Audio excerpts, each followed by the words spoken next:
পরের প্রশ্ন, কোনটি পুনর্নবীকরণযোগ্য শক্তি? পুনর্নবীকরণযোগ্য শক্তির সাথে আপনারা মোটামুটি এই নামটির সাথে সকলেই পরিচিত। পুনর্নবীকরণ মানে যে জিনিসটিকে পুনরায় নতুন করে তৈরি করা যায়। তাই এর মধ্যে অপশন আছে কয়লা, পেট্রোলিয়াম, সৌরশক্তি, ডিজেল। আপনারা উত্তরটা বলুন।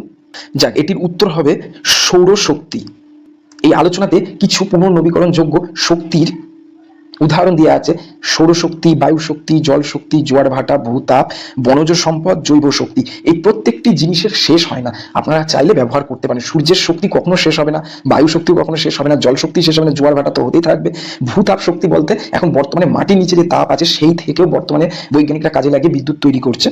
বনজ সম্পদ যদি আমরা কেটে না ফেলে ঠিকভাবে ইউজ করি তাহলে বনজ সম্পদও থাকবে। এবং জৈব শক্তির মধ্যে গোবর গ্যাস, কৃষিজ বর্জ্য পদার্থ, কাঠ পুড়িয়ে সেটা থেকে আবার পুনরায় শক্তি উৎপন্ন করা হয়। এই সকল শক্তির কথা বলা হয়েছে। এই যে এখানে আরেকটা জিনিস দেখে নেন, পুনর্নবীকরণযোগ্য শক্তি নয়, এখানে আছে কয়লা, পেট্রোলিয়াম, ডিজেল। কারণ কি, যে আমরা জানি যে কয়লা, পেট্রোলিয়াম, ডিজেলের পরিমাণ আমাদের মাটির নিচে সীমিত পরিমাণই আছে, হয়তো একটা সময় না একটা সময় গিয়ে এটি শেষ হয়ে যাবে। তো সেই কারণে এগুলোকে পুনর্নবীকরণযোগ্য সম্পদ বলা চলে না।